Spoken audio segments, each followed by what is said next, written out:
നമസ്കാരം സുഹൃത്തുക്കളെ, എൻ്റെ പേര് Ashwathi. Welcome to my channel tips and tricks. നമ്മുടെ PSC പരീക്ഷകളുടെ കമ്പ്യൂട്ടറിന്റെ സിലബസ് എല്ലാ പരീക്ഷകൾക്കും സെയിം തന്നെയാണ്. അപ്പോൾ ഞാൻ കമ്പ്യൂട്ടറിന്റെ ക്ലാസ് സിലബസ് വൈസ് ആയിട്ട് എടുത്തിട്ടുണ്ട്. അതിൽ ഒരു ക്ലാസ് ഞാൻ എടുത്തിട്ടില്ല. കമ്പ്യൂട്ടർ പ്രോഗ്രാമിംഗ് എന്ന് പറയുന്ന ക്ലാസ് ഞാൻ എടുത്തിട്ടില്ല. അപ്പോൾ അതിന്റെ ക്ലാസ് ആണ്. ക്ലാസ്സിലോട്ട് പോയാലോ? സബ്സ്ക്രൈബ് ചെയ്യുക. വീഡിയോസ് ഇഷ്ടമാവുകയാണെങ്കിൽ ലൈക്ക് ചെയ്തിട്ട് പോവാം. പിന്നെ നമ്മുടെ ടെലഗ്രാം ചാനലിന്റെ ലിങ്ക് ഫസ്റ്റ് കമന്റിൽ ഉണ്ടായിരിക്കും. ജോയിൻ ചെയ്തേക്കണേ. സ്റ്റാർട്ട് ചെയ്യാം. Computer programming. ഒരു കമ്പ്യൂട്ടറെ പ്രവർത്തിക്കാൻ വേണ്ടിയിട്ട് അതിൽ നിർദ്ദേശങ്ങൾ വേണ്ടേ? അപ്പൊ നമ്മൾ ഇങ്ങനെ പറയുന്ന രീതിയിൽ പറഞ്ഞു കഴിഞ്ഞാൽ കമ്പ്യൂട്ടറിന് മനസ്സിലാവോ? ഇല്ല. ഒരാൾക്ക് ഇപ്പൊ നമുക്കാണെങ്കിൽ പോലും നമുക്കറിയാന്നുള്ള ഭാഷയിൽ പറഞ്ഞു തന്നാലേ നമുക്ക് മനസ്സിലാവത്തുള്ളൂ. കമ്പ്യൂട്ടറിനും അതുപോലെ തന്നെയാണ്. കമ്പ്യൂട്ടറിന് അറിയാവുന്ന ഭാഷയിൽ നമ്മൾ എന്തെങ്കിലും അങ്ങോട്ട് പറഞ്ഞു കൊടുത്താൽ മാത്രമേ കമ്പ്യൂട്ടറിന് മനസ്സിലാവത്തുള്ളൂ. അപ്പൊ കമ്പ്യൂട്ടറിനെ നിയന്ത്രിക്കാനും പ്രവർത്തിപ്പിക്കാനും ഒക്കെ പ്രോഗ്രാമിംഗ് ലാംഗ്വേജസ് വേണം, ഭാഷകൾ വേണം. കമ്പ്യൂട്ടർ എന്ന് പറയുന്നത് അവിടെ ഇരിക്കുമ്പോഴത്തേക്കും ജസ്റ്റ് ഒരു മെഷീൻ മാത്രമാണ്. അതിന് പ്രവർത്തിക്കാനുള്ള ഇൻസ്ട്രക്ഷൻസ് കൊടുത്താൽ മാത്രമേ കമ്പ്യൂട്ടർ പ്രവർത്തിക്കത്തുള്ളൂ. അപ്പൊ കമ്പ്യൂട്ടർ പ്രവർത്തിക്കാനും അതിനെ നിയന്ത്രിക്കാനും ഒക്കെ എന്ത് വേണം? പ്രോഗ്രാംസ് വേണം. അപ്പൊ ഇങ്ങനെയുള്ള പ്രോഗ്രാംസ് എഴുതുന്ന ഭാഷയാണ് പ്രോഗ്രാമിംഗ് ലാംഗ്വേജ് എന്ന് പറയുന്നത്. അപ്പൊ ഈ പ്രോഗ്രാമിംഗ് ലാംഗ്വേജ് ഒക്കെ ഡെവലപ്പ് ചെയ്യുന്ന ആൾക്കാരെയാണ് എന്ത് പറയുന്നത്? പ്രോഗ്രാമർ. പ്രോഗ്രാമിംഗ് ലാംഗ്വേജ് ഡെവലപ്പ് ചെയ്യുന്ന ആൾക്കാരെയും അതുപോലെ പ്രോഗ്രാമിംഗ് ലാംഗ്വേജ് യൂസ് ചെയ്ത് വർക്ക് ചെയ്യുന്ന ആൾക്കാരെയും, ഒരു പ്രോഗ്രാമിംഗ് ലാംഗ്വേജ് പഠിച്ച് അത് വർക്ക് ചെയ്യുന്ന ആൾക്കാരെയുമാണ് എന്ന് പറയുന്നത് കമ്പ്യൂട്ടർ പ്രോഗ്രാമർ എന്ന് പറയുന്നത്. കമ്പ്യൂട്ടറിന്റെ പ്രവർത്തനങ്ങളെ നിയന്ത്രിക്കുന്ന തരത്തിലുള്ള ഭാഷയാണ് പ്രോഗ്രാമിംഗ് ലാംഗ്വേജ്. കമ്പ്യൂട്ടറിന് മനസ്സിലാവുന്ന ലാംഗ്വേജ് ഇല്ലേ, അതിനെയാണ് പ്രോഗ്രാമിംഗ് ലാംഗ്വേജ് എന്ന് പറയുന്നത്. ഈ പ്രോഗ്രാമിംഗ് ലാംഗ്വേജ് രണ്ട് തരത്തിലുണ്ട്. രണ്ട് തരത്തിലുള്ള പ്രോഗ്രാമിംഗ് ലാംഗ്വേജ് ഉണ്ട്. ലോ ലെവൽ ലാംഗ്വേജും ഹൈ ലെവൽ ലാംഗ്വേജും. പ്രധാനമായും രണ്ട് തരത്തിലുള്ള പ്രോഗ്രാമിംഗ് ലാംഗ്വേജസ് ആണ് ഉള്ളത്. ലോ ലെവൽ ലാംഗ്വേജും ഹൈ ലെവൽ ലാംഗ്വേജും. ഇതില് ലോ ലെവൽ ലാംഗ്വേജ് ആണ് കമ്പ്യൂട്ടറിന് മനസ്സിലാകുന്ന ഭാഷ. കമ്പ്യൂട്ടറിന് മനസ്സിലാകുന്ന ഭാഷ ലോ ലെവൽ ലാംഗ്വേജും നമ്മൾ പ്രോഗ്രാമേഴ്സിന് മനസ്സിലാകുന്ന ഭാഷ എന്ന് പറയുന്നത് ഹൈ ലെവൽ ലാംഗ്വേജും ആണ്. കമ്പ്യൂട്ടറിന് മനസ്സിലാവുന്നത് ലോ ലെവൽ ലാംഗ്വേജും പ്രോഗ്രാമേഴ്സിന് മനസ്സിലാവുന്നത് ഹൈ ലെവൽ ലാംഗ്വേജും ആണ്. ഈ ലോ ലെവൽ ലാംഗ്വേജ് തന്നെ രണ്ട് ടൈപ്പ് ഉണ്ട്. ഈ low level language or machine language എന്ന് അറിയപ്പെടുമെങ്കിലും ലോ ലെവൽ ലാംഗ്വേജിന്റെ ഒരു ടൈപ്പാണ് മെഷീൻ ലാംഗ്വേജ്. അപ്പോൾ ഈ ലോ ലെവൽ ലാംഗ്വേജ് രണ്ട് ടൈപ്പ് ഉണ്ട്. Machine language, assembly language. നമ്മൾ പക്ഷെ പൊതുവെ പറയുമ്പോൾ low level language or machine language എന്ന് പറയാറുണ്ട്. ശരിക്കും ലോ ലെവൽ ലാംഗ്വേജിന്റെ ഒരു ടൈപ്പാണ് മെഷീൻ ലാംഗ്വേജും അസംബ്ലി ലാംഗ്വേജും. ഇതാണ് കമ്പ്യൂട്ടറിന് മനസ്സിലാകുന്ന ഭാഷ.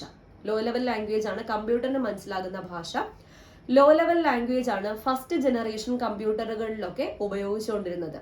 ഫസ്റ്റ് ജനറേഷൻ കമ്പ്യൂട്ടറുകളിലൊക്കെ ലോ ലെവൽ ലാംഗ്വേജസ് ആണ് ഉപയോഗിച്ചുകൊണ്ട് ഇരുന്നത്. അപ്പൊ ലോ ലെവൽ ലാംഗ്വേജ് രണ്ട് ടൈപ്പ് ഉണ്ടെന്ന് പറഞ്ഞു. മെഷീൻ ലാംഗ്വേജും അസംബ്ലി ലാംഗ്വേജും. അതിൽ മെഷീൻ ലാംഗ്വേജ് എന്താന്ന് നോക്കാം. മെഷീൻ ലാംഗ്വേജ് എന്ന് പറഞ്ഞാൽ കമ്പ്യൂട്ടറിൽ ഉപയോഗിച്ചിരുന്ന ആദ്യത്തെ പ്രോഗ്രാമിംഗ് ലാംഗ്വേജ് ആണ് മെഷീൻ ലാംഗ്വേജ്. ഇതെന്ന് വെച്ചാൽ ബൈനറി സിസ്റ്റം ആണ്. അതായത് പൂജ്യത്തിന്റെയും വൺസിന്റെയും രൂപത്തിൽ, സീറോസിന്റെയും വൺസിന്റെയും രൂപത്തിലാണ് കോഡുകളൊക്കെ രൂപപ്പെടുത്തിക്കൊണ്ടിരുന്നത്. ഇപ്പം നമുക്ക് കുറെ സീറോസിന്റെയും വൺസിന്റെയും രൂപത്തിൽ കോഡുകൾ തന്നിരുന്നാൽ നമുക്ക് മനസ്സിലാക്കാൻ പറ്റുമോ? ഇല്ല. പക്ഷെ കമ്പ്യൂട്ടറിന് മനസ്സിലാക്കാൻ പറ്റും. അതിപ്പോൾ ഉള്ള ഏത് ലാംഗ്വേജ് ആയാലും അത് കൺവേർട്ട് ചെയ്ത് ബൈനറിയിലേക്ക് ആക്കിയിട്ടാണ് കമ്പ്യൂട്ടറിന് മനസ്സിലാകുന്നത്. അപ്പൊ കമ്പ്യൂട്ടറിൽ ഉപയോഗിച്ചിരുന്ന ആദ്യകാല ഭാഷയാണ് മെഷീൻ ലാംഗ്വേജ്. അത് ബൈനറി സമ്പ്രദായമാണ്. സീറോസിന്റെയും വൺസിന്റെയും രൂപത്തിലായിരിക്കും ഈ ഒരു ലാംഗ്വേജ് എഴുതുന്നത്. പിന്നെ രണ്ടാമത്തെ ടൈപ്പ് ലോ ലെവൽ ലാംഗ്വേജ് ആണ് അസംബ്ലി ലാംഗ്വേജ്. ഈ അസംബ്ലി ലാംഗ്വേജിൽ മെയിൻ ആയിട്ട് ന്യൂമോണിക്സ് ആണ് യൂസ് ചെയ്തുകൊണ്ടിരുന്നത്. ന്യൂമോണിക്സ് എന്ന് വെച്ചാൽ സീറോസും വൺസും അല്ലാതെ ഈ ഇംഗ്ലീഷ് അക്ഷരത്തിന്റെ ചെറിയ ചെറിയ ഗ്രൂപ്പുകൾ. ഫോർ എക്സാമ്പിൾ ന്യൂമോണിക്സ് എന്ന് വെച്ചാൽ ആഡ്, സബ്, മൂവ്, മൾ. ആഡ് എന്ന് വെച്ചാൽ സംഖ്യകൾ ആഡ് ചെയ്യാൻ, സബ് എന്ന് വെച്ചാൽ സബ്ട്രാക്ട് ചെയ്യാൻ, മൂവ് എന്ന് വെച്ചാൽ MOV എന്ന് വെച്ചാൽ MOVE അല്ല MOV എന്ന് വെച്ചാൽ ഡേറ്റ മൂവ് ചെയ്യാൻ വേണ്ടിയിട്ട്, MUL മൾ എന്ന് വെച്ചാൽ ഡേറ്റ മൾട്ടിപ്ലൈ ചെയ്യാൻ വേണ്ടിയിട്ട്, തന്നിരിക്കുന്ന നമ്പേഴ്സ് മൾട്ടിപ്ലൈ ചെയ്യാൻ വേണ്ടിയിട്ട്. അപ്പൊ ഇങ്ങനത്തെ ന്യൂമോണിക്സിന്റെ രൂപത്തിലുള്ള ഭാഷയാണ് അസംബ്ലി ലാംഗ്വേജ്. അതായത് ഇംഗ്ലീഷ് അക്ഷരമാലയിലെ ലെറ്റേഴ്സിന്റെ ചെറിയ ഗ്രൂപ്പുകൾ, അർത്ഥമുള്ള വെറും ലെറ്റേഴ്സ് ABC അങ്ങനെയല്ല, അർത്ഥമുള്ള ചെറിയ ചെറിയ ഗ്രൂപ്പുകളാക്കിയുള്ള ഭാഷയാണ് അസംബ്ലി ലാംഗ്വേജ് എന്ന് പറയുന്നത്. ഓക്കെ, ഇനി അതാണ് ലോ ലെവൽ ലാംഗ്വേജിനെ പറ്റി പറയാനുള്ളത്. പിന്നെ രണ്ടാമത്തെ ടൈപ്പ് ലാംഗ്വേജ് ആണ് high level language. High level language ആണ് ഒരു പ്രോഗ്രാമറിന് മനസ്സിലാകുന്ന ഭാഷ. അപ്പോൾ പ്രോഗ്രാമറും കമ്പ്യൂട്ടറും തമ്മിൽ സംവദിക്കുന്ന ഒരു ഭാഷയാണ് ഏതെന്ന് പറയുന്നത് ഈ ഹൈ ലെവൽ ലാംഗ്വേജ്. അപ്പോൾ കമ്പ്യൂട്ടർ ഉപയോഗിക്കുന്ന വ്യക്തിക്ക് മനസ്സിലാകുന്ന ലാംഗ്വേജ്. അപ്പം നമ്മളൊക്കെ, ഞാൻ ബിടെക് കമ്പ്യൂട്ടർ സയൻസ് ആയിരുന്നു, ഞാൻ പ്രോഗ്രാമിംഗ് പഠിച്ചിട്ടുണ്ട്. അപ്പോൾ നമ്മളൊക്കെ യൂസ് ചെയ്തുകൊണ്ടിരുന്നത് ഹൈ ലെവൽ ലാംഗ്വേജസ് ആണ്. ഹൈ ലെവൽ ലാംഗ്വേജസിന് ഉദാഹരണങ്ങൾ ഏതൊക്കെയാണ്? കൊബോള്, CPP, C#, ജാവ, പിന്നെ പ്രൊലോഗ്, ഫോർട്രാൻ എന്നൊക്കെ പറയുന്നത് എന്താണ്? ഹൈ ലെവൽ ലാംഗ്വേജസ് ആണ്. ഇതിലില്ലേ കൊബോള് എന്ന് പറയുന്നത് വാണിജ്യ അടിസ്ഥാനത്തിൽ ഉപയോഗിച്ചിരുന്ന കമ്പ്യൂട്ടർ ലാംഗ്വേജ് ആണ്. കൊബോളിന്റെ ഫുൾ ഫോം BSc ചോദിച്ചിട്ടുണ്ട്, അത് ഞാൻ ഡീറ്റെയിൽ ആയിട്ട് പറയാം. എന്നാലും ജസ്റ്റ് ഇവിടെ ഒന്ന് പറഞ്ഞേക്കാം. കൊബോൾ ഒരു ഹൈ ലെവൽ ലാംഗ്വേജ് ആണ്. കൊബോളിന്റെ full form common business oriented language. Common business oriented language എന്നതാണ് കൊബോളിന്റെ ഫുൾ ഫോം. CPP, ഇത് C++ എന്നും വായിക്കും, CPP എന്നും വായിക്കും. ഒരു പ്രോഗ്രാമിംഗ് ലാംഗ്വേജ് ആണ്. ഇത് C# എന്നും വായിക്കും, C# എന്നും വായിക്കും. C# ആണ് കറക്റ്റ് ആയിട്ടുള്ളത്. പിന്നെ Java etcetera, Java, prologue, Fortran, Lisp എന്നൊക്കെ പറയുന്നത് എന്താണ്? ഹൈ ലെവൽ പ്രോഗ്രാമിംഗ് ലാംഗ്വേജസ് ആണ്. അപ്പൊ ഹൈ ലെവൽ പ്രോഗ്രാമിംഗ് ലാംഗ്വേജസിനെ പറ്റി നോക്കാം. പിന്നെ അതിനു മുന്നേ ഒരു കാര്യം പറയട്ടെ. നമ്മൾ ഈ ഹൈ ലെവൽ ലാംഗ്വേജിൽ പഠിച്ച് പ്രോഗ്രാം ചെയ്യുമെങ്കിലും അത് കമ്പ്യൂട്ടറിന് ആ ഭാഷ മനസ്സിലാവത്തില്ല. കമ്പ്യൂട്ടറിന് മനസ്സിലാവുന്നത് എന്താണ്? മെഷീൻ ലാംഗ്വേജ് ആണ് കമ്പ്യൂട്ടറിന് മനസ്സിലാവുന്നത്. ബൈനറി സമ്പ്രദായമാണ് കമ്പ്യൂട്ടറിന് മനസ്സിലാവുന്നത്. അപ്പൊ നമ്മൾ ഈ ഹൈ ലെവൽ ലാംഗ്വേജിൽ പ്രോഗ്രാം ടൈപ്പ് ചെയ്ത് കൊടുത്താലും അതിലൊരു കൺവേർഷൻ നടക്കും, ഒരു പരിഭാഷ നടക്കും. അതായത് ഈ ഹൈ ലെവൽ ലാംഗ്വേജിനെ മെഷീൻ ലാംഗ്വേജിലേക്ക് കൺവേർട്ട് ചെയ്യുന്ന ഒരു പരിഭാഷ കമ്പ്യൂട്ടറിനുള്ളിൽ നടക്കും.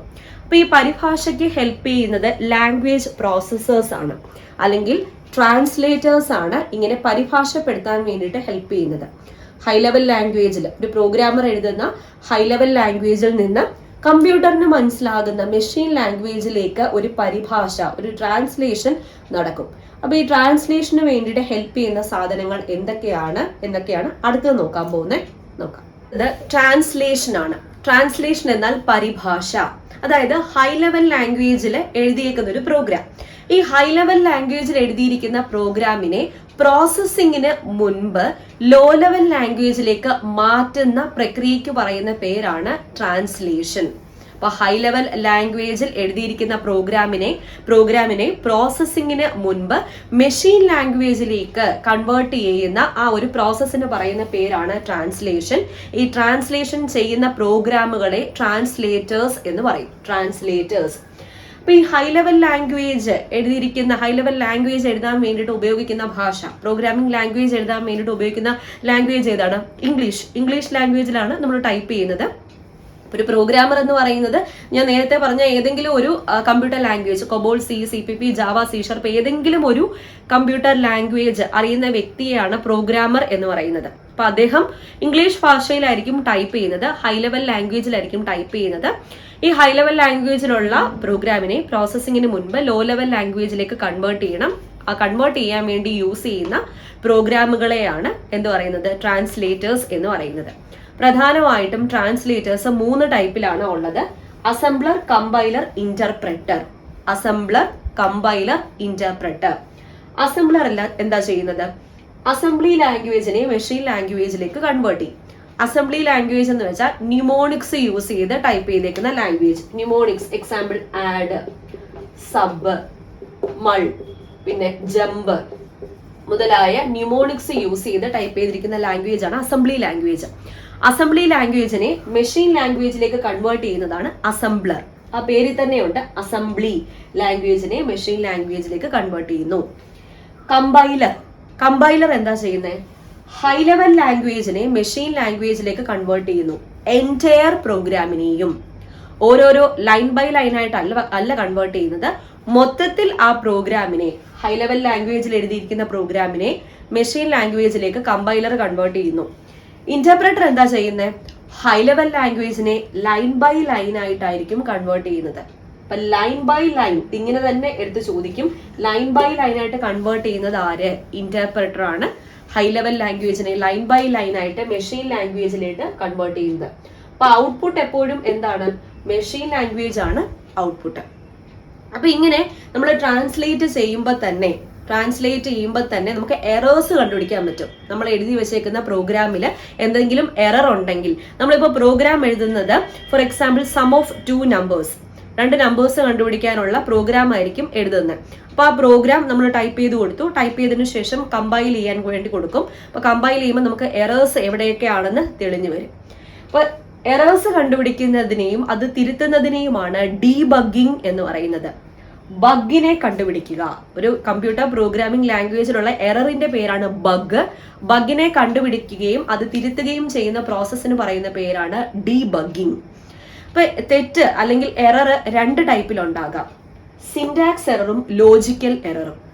സിന്റാക്സ് എറർ എന്ന് വെച്ചാൽ ഒരു പ്രോഗ്രാമിംഗ് ലാംഗ്വേജിന് ഓരോരോ നിയമങ്ങളുണ്ട്. ഇപ്പം CPPയുടെ നിയമം ആയിരിക്കത്തില്ല സിക്ക്, സിയുടെ നിയമം ആയിരിക്കത്തില്ല C#ന്, അതിന്റെ നിയമം ആയിരിക്കത്തില്ല ജാവയ്ക്ക്. അപ്പോൾ പക്ഷെ കുറച്ച് സിമിലാരിറ്റീസും ഉണ്ടായിരിക്കാം. എന്നിരുന്നാലും അവയുടെ ക്യാരക്ടർ സെറ്റ് ഒക്കെ ഡിഫറെന്റ് ആയിരിക്കും. അപ്പൊ ഇങ്ങനെ ഒരു പ്രോഗ്രാമിംഗ് ലാംഗ്വേജ്, അപ്പൊ നമ്മൾ സിയിലാണ് പ്രോഗ്രാം ടൈപ്പ് ചെയ്യുന്നതെങ്കിൽ അതിന് കുറച്ച് നിയമങ്ങളുണ്ട്. ആ നിയമങ്ങൾ തെറ്റിച്ച് നമ്മൾ പ്രോഗ്രാം ടൈപ്പ് ചെയ്യുവാണെങ്കിൽ കമ്പൈൽ ചെയ്യുന്ന സമയത്ത് സിന്റാക്സ് എറർ കാണിക്കും. ആ സിന്റാക്സിൽ എറർ ഉണ്ടെന്ന് പറഞ്ഞുകൊണ്ട് അവിടെ ഇങ്ങനെ കളർ കത്തി നിൽക്കും, അവിടെ എറർ ഉണ്ടെന്ന് കാണിക്കും. ഇപ്പോൾ ആ എറർ അല്ല, നമ്മൾ ഇപ്പം സം ഓഫ് 2 നമ്പേഴ്സ് കണ്ടുപിടിക്കാനുള്ള ഒരു പ്രോഗ്രാമാണ് ടൈപ്പ് ചെയ്തത്, പക്ഷേ ലോജിക്ക് തെറ്റിപ്പോയി. എന്ന് വെച്ചാൽ A+Bക്ക് പകരം A-B ആണ് കൊടുത്തത്, പക്ഷെ സം ആണ് കണ്ടുപിടിക്കാനുള്ളത്. അവിടെ ഔട്ട്പുട്ട് നമുക്ക് കിട്ടും. നമ്മൾ 2 നമ്പേഴ്സ് ഇൻപുട്ട് ചെയ്യാൻ പറയേ 5ഉം 2ഉം, 5ഉം 2ഉം കൂടി ഇൻപുട്ട് ചെയ്യുമ്പോൾ നമുക്ക് ആൻസർ വേണ്ടത് 7 എന്നാ. പക്ഷെ നമ്മൾ കൊടുത്തേക്കുന്നത് A-B'യുടേതായതുകൊണ്ട് നമുക്ക് കിട്ടുന്നത് 3 എന്നായിരിക്കും. അപ്പൊ തെറ്റിയില്ലേ? അതായത് ലോജിക്കിൽ വന്ന വ്യത്യാസമാണ്. A+B എന്ന് കൊടുക്കുന്നതിന് പകരം A-B എന്ന് കൊടുത്തുപോയി. പക്ഷെ കമ്പൈൽ ചെയ്യുമ്പോൾ ഒന്നും ആ എറർ കണ്ടുപിടിക്കത്തില്ല. നമ്മൾ ഔട്ട്പുട്ട് സ്ക്രീനിൽ നമ്പേഴ്സ് ഒക്കെ അടിച്ചു കൊടുക്കുമ്പോൾ അതിന്റെ ആൻസർ വരുന്നത് തെറ്റായിരിക്കും.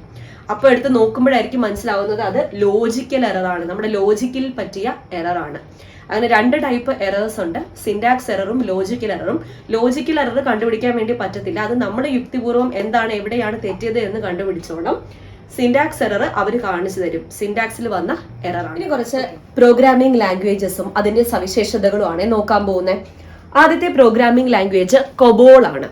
കൊബോളിന്റെ ഫുൾ ഫോം നേരത്തെ പറഞ്ഞു, common business oriented language. Business oriented language, വാണിജ്യ ആവശ്യങ്ങൾക്ക് വേണ്ടി ഉപയോഗിക്കുന്ന പ്രോഗ്രാമിംഗ് ലാംഗ്വേജ് ആണ് കൊബോൾ. വാണിജ്യ ആവശ്യങ്ങൾക്ക് വേണ്ടി ഉപയോഗിക്കുന്ന പ്രോഗ്രാമിംഗ് ലാംഗ്വേജ് ആണ് COBOL.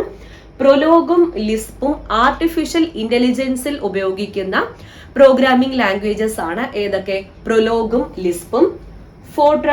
ഫോർട്രാനിന്റെ full form formula translation. Scientific കാൽക്കുലേഷൻസിനൊക്കെ വേണ്ടി ഉപയോഗിക്കുന്ന ലാംഗ്വേജ് ആണ് ഫോർട്രാൻ. IBM 370, IBM 370ക്ക് വേണ്ടി ഉപയോഗിച്ച പ്രോഗ്രാമിംഗ് ലാംഗ്വേജ് ആണ് ഫോർട്രാൻ. ഇനി HTML, PHP, ജാവാസ്ക്രിപ്റ്റ് എന്നിവയൊക്കെ വെബ് പേജസ് ഡെവലപ്പ് ചെയ്യാൻ വേണ്ടിയിട്ട് ഉപയോഗിക്കുന്ന പ്രോഗ്രാമിംഗ് ലാംഗ്വേജസ് ആണ്. HTMLന്റെ ഫുൾ ഫോം എന്താ? സ്ഥിരം ചോദ്യം. ഹൈപ്പർ ടെക്സ്റ്റ് മാർക്കപ്പ് ലാംഗ്വേജ് എന്നതാണ് HTMLന്റെ full form. HTML, PHP, JavaScript എന്നിവയൊക്കെ വെബ് പേജസ് ക്രിയേറ്റ് ചെയ്യാൻ വേണ്ടിയിട്ട് ഉപയോഗിക്കുന്ന ലാംഗ്വേജസ് ആണ്.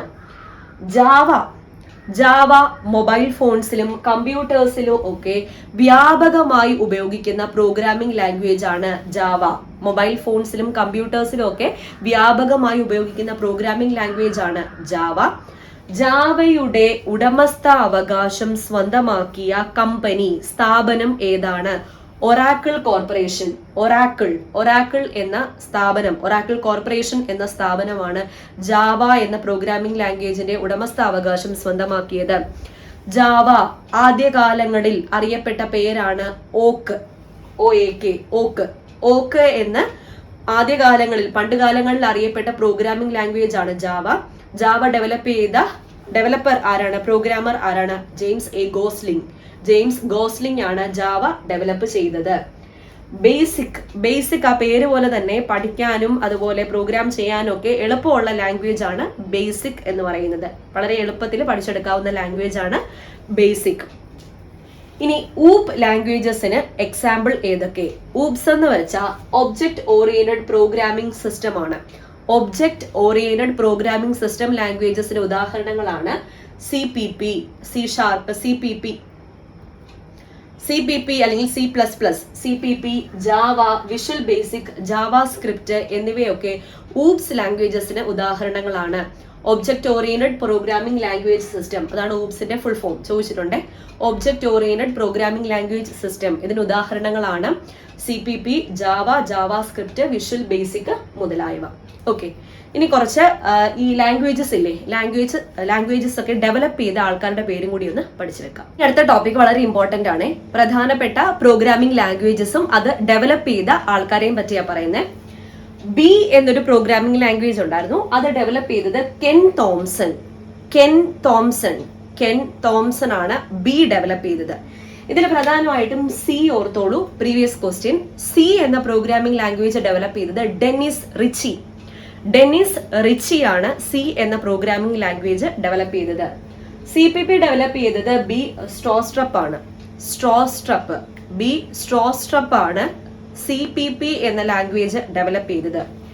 C#ഉം VB എന്നാൽ വിഷ്വൽ ബേസിക് ആണ്, .NETഉം ഇത് മൂന്നും ഡെവലപ്പ് ചെയ്തത് മൈക്രോസോഫ്റ്റ് ആണ്. C#ഉം വിഷ്വൽ ബേസിക്കും .NETഉം ഡെവലപ്പ് ചെയ്തത് മൈക്രോസോഫ്റ്റ്. ജാവ ഡെവലപ്പ് ചെയ്ത ആളുടെ പേര് നേരത്തെ പറഞ്ഞായിരുന്നു, ജെയിംസ് എ ഗോസ്ലിംഗ്. ജാവ വികസിപ്പിച്ചെടുത്ത സ്ഥാപനം സൺ മൈക്രോ സിസ്റ്റം ആണ്. ജാവ സ്വന്തമാക്കിയ സ്ഥാപനം ഒറാക്കിൾ കോർപ്പറേഷൻ. ഇത്രയും ഓർക്കാം. ജാവ സ്ക്രിപ്റ്റ് വെബ് പേജസ് ഒക്കെ ഡെവലപ്പ് ചെയ്യാൻ വേണ്ടി യൂസ് ചെയ്യുന്ന ജാവ സ്ക്രിപ്റ്റ് ഡെവലപ്പ് ചെയ്തത് ബ്രണ്ടൻ ഇച്ച് ആണ് ജാവ സ്ക്രിപ്റ്റ് ഡെവലപ്പ് ചെയ്തത്. PHPയും വെബ് പേജസ് ഡെവലപ്പ് ചെയ്യാൻ വേണ്ടി യൂസ് ചെയ്യുന്ന PHP എന്ന ലാംഗ്വേജ് ഡെവലപ്പ് ചെയ്തത് റസ്മസ് ലെർഡോർഫ് ആണ്. അടുത്തത് HTML ഡെവലപ്പ് ചെയ്തത് ആരാണ്? Tim Berners-Lee. WWW world wide വെബിന്റെ ഡെവലപ്പറായ ടിം ബെർണേഴ്സ്-ലീ തന്നെയാണ് HTML ഡെവലപ്പ് ചെയ്തത്. പൈത്തൺ എന്ന ലാംഗ്വേജ് ഡെവലപ്പ് ചെയ്തത് Guido van Rossum. Python. BASIC എന്ന ലാംഗ്വേജ് പഠിക്കാൻ എളുപ്പമായിട്ടുള്ള സിമ്പിൾ ആയിട്ടുള്ള ലാംഗ്വേജ് ആയ ബേസിക് ഡെവലപ്പ് ചെയ്തത് തോമസ് കൂട്ട്സും ജോൺ കെമിനിയും ചേർന്നിട്ടാണ്. ഫോർട്രാൻ ഫോർമുല ട്രാൻസ്ലേഷൻ ഡെവലപ്പ് ചെയ്തത് ജോൺ വോക്സ് ആണ് ഫോർട്രാൻ ഡെവലപ്പ് ചെയ്തത്. ഓക്കെ, അപ്പൊ ഇത്രയാണ് പ്രോഗ്രാമിംഗ് ലാംഗ്വേജസിനെ പറ്റി ബേസിക് ആയിട്ട് പഠിക്കാനുള്ള കാര്യം. ഇനി ഒരു ക്ലാസ്സും കൂടി വേണ്ടി വരും, കാരണം അൽഗോരിതത്തിനെ പറ്റിയും ഫ്ലോ ചാർട്ടിനെ പറ്റിയൊക്കെ കുറച്ച് കാര്യങ്ങൾ ഒന്ന് പറയാനുണ്ട്. കാരണം ഫ്ലോ ചാർട്ടിനെ പറ്റി കഴിഞ്ഞൊരു എക്സാമിന് ചോദിച്ചിട്ടുണ്ടായിരുന്നു, എത്ര ഡയമെൻഷൻ ആണെന്ന് ചോദിച്ചിട്ടുണ്ടായിരുന്നു. അപ്പൊ ആ വക കാര്യങ്ങളൊക്കെ അടുത്തൊരു ക്ലാസ്സിൽ ഞാൻ പറഞ്ഞുതരാം. ഇതാണ് മെയിൻ ആയിട്ടുള്ള ക്ലാസ്. ഉപകാരപ്പെട്ടു എന്ന് വിശ്വസിക്കുകയാണ്. വീഡിയോ ഇഷ്ടപ്പെട്ടാൽ ലൈക്ക് ചെയ്തിട്ട് പോവാം. പിന്നെ ഈ ഒരു വീഡിയോ എല്ലാവർക്കും ഒന്ന് ഷെയർ ചെയ്തും കൂടി കൊടുത്തേക്കണേ. പിന്നെ ഇതുവരെ ചെയ്തിട്ടുള്ള കമ്പ്യൂട്ടറിന്റെ ക്ലാസ് കാണണമെങ്കിലേ കമ്പ്യൂട്ടർ സയൻസ് എന്ന് പറയുന്ന പ്ലേലിസ്റ്റ് എടുത്ത് നോക്കിയാൽ മതി, അതിനകത്താണ് ആഡ് ചെയ്തേക്കുന്നത്. വീണ്ടും കാണാം. Tata, bye bye. Ashwathi signing off. Thank U.